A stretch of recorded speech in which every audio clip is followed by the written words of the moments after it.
Ladies and gentlemen, may I present Vito LaBella.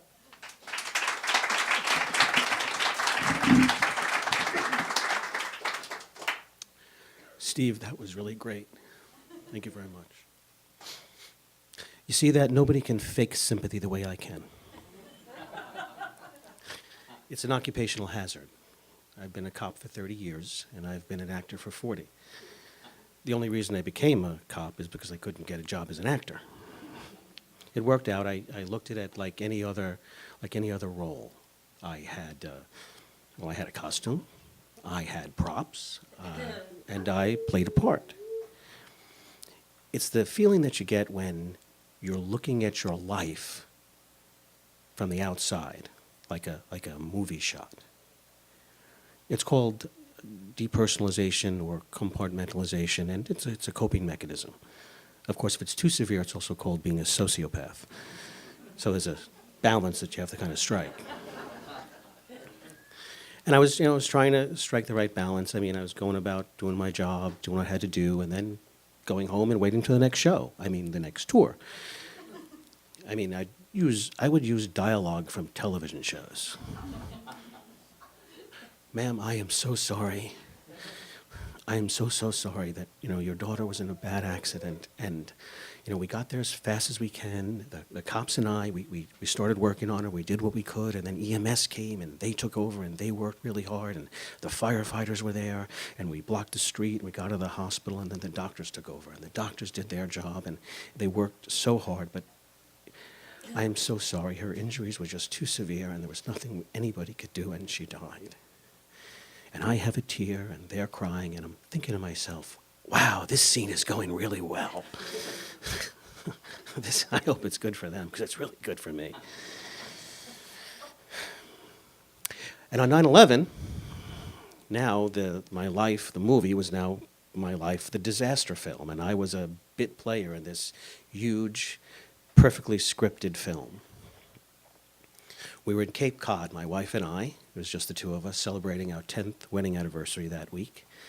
And we had been to the beach that morning, and we walked on the beach. It was a beautiful, gorgeous day.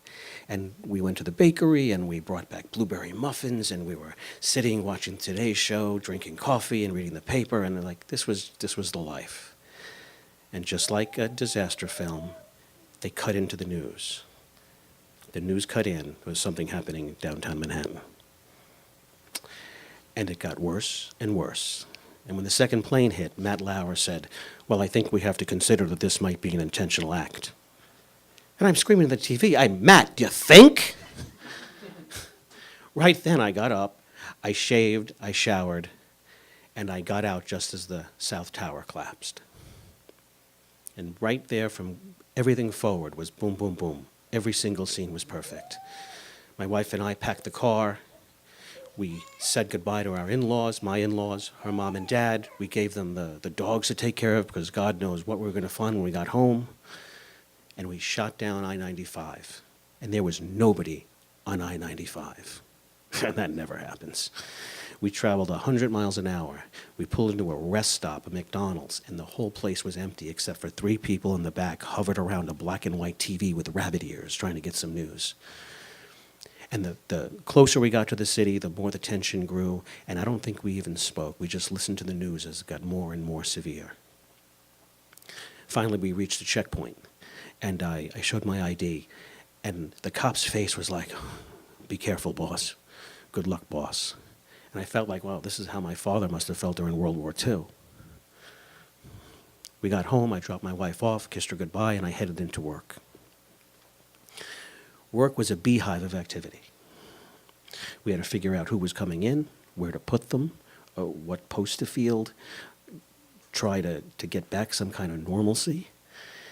And also, we had 2 officers who were missing, Ramon Suarez and Mark Ellis. We checked all the hospitals, they weren't there, checked around, waiting for them to show up, and they never did. So, oh, by the way, Lieutenant, tonight, get down there, see if you could look for them. Okay. So I didn't get there until probably 10 or 11 o'clock on the night of the 11th. And just like people have said, it was a pile. It was a pile 7, 8 stories high, stretching 4 blocks long and 3 blocks wide. And I knew that he and his partner were coming out of the North Tower, but there was no way anybody can get near the North Tower. There was one brigade over on the south end of the South Tower. And I looked at the guy I was with, and I said, what's the sense of looking over there? He's not over there, he's over here. We couldn't get to him. There was nothing we could do. So we headed back, and over the next few months, we continued to play our parts and do what we had to do, and finally the pile had become a pit. And at the bottom of the pit, on December 19th, they found Ramon Suarez. And I got a call at work, and I was informed of this, and so we grabbed 6 guys, and we came down to the site, and now the movie in my head was a real movie, because there were lights, and there were cameras, and there was this ritualistic, choreographed ceremony that we performed. Mark was draped in a flag in his body bag, and he was on the Stokes basket. And myself and 6 other cops carried him up this long ramp to a waiting ambulance. And when we started walking up the ramp, everybody stopped what they were doing. And they put their hand over their heart, or they saluted, until we got him into the ambulance. Somebody said a prayer, and then we drove him past our command to Bellevue Morgue. And his funeral was 3 days later, and that was another very ritualistic, very ceremonial type thing. So everyone did their part. And after that, my wife and I kind of re-examined. We'd been married 10 years, together 12. So we're thinking about, well, what's the next thing for us? And so then 2 years later, in 2003, Evan was born, and then Dylan in 2005, and then my daughter Morgan in 2008. So usually that's the end of my story, right? But like every good disaster film, there's an epilogue, like this extra scene after the credits. And even though I tell my kids, if it wasn't for 9/11, none of you would be here. What happened to me in 2014 was the thing that connects everything together. Because at the age of 52 years old, I decided to take up boating. And I have my 3 kids and the neighbors' kids across the way. So we have 5 kids by myself in this boat, and we're going to go out to a beach and anchor up and wade to the beach, and we're going to have a great day. Except, I don't know what the heck I'm doing, so I anchor too far from the beach. I say, Evan, jump in the beach. Jump in the water, swim to the beach. You're 10, you could do it.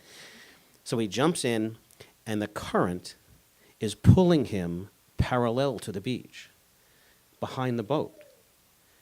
And he's trying to swim against the current. Now, all in my head, I'm trying, okay, this is not a big deal, but it kept on getting worse and worse and worse. So I had to try to manage the situation, but the difference is I had to tamp down the panic as I handled the situation. I had to stop the nausea in my stomach. I had to be cognizant of my hand shaking and my sweating, because this wasn't just, anybody, this was my son.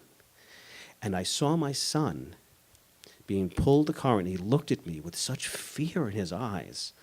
And all I could do was yell, Evan, don't panic, swim perpendicular, swim toward the beach, swim toward the beach. I couldn't jump in. Obviously, I'm not in lifeguard shape. I couldn't go for the anchor because I couldn't take my eyes off of him. I had to know which way he was headed. So all I could do as he was pulled away from me was just scream. And, well, he made it to the beach because he's right here today. But that day, I learned the difference between sympathy and empathy. And when I deal with victims now, I feel what's going on. When I hear stories from my friends about a search for their brothers on 9/11, I imagine my daughter Morgan looking for her brothers. When I hear a story from my friend about trying to do their job while their son is missing, all I can see is my son floating away from me when I'm trying to manage a situation. I feel everything much more acutely. And honestly, well, it really sucks. Thank you.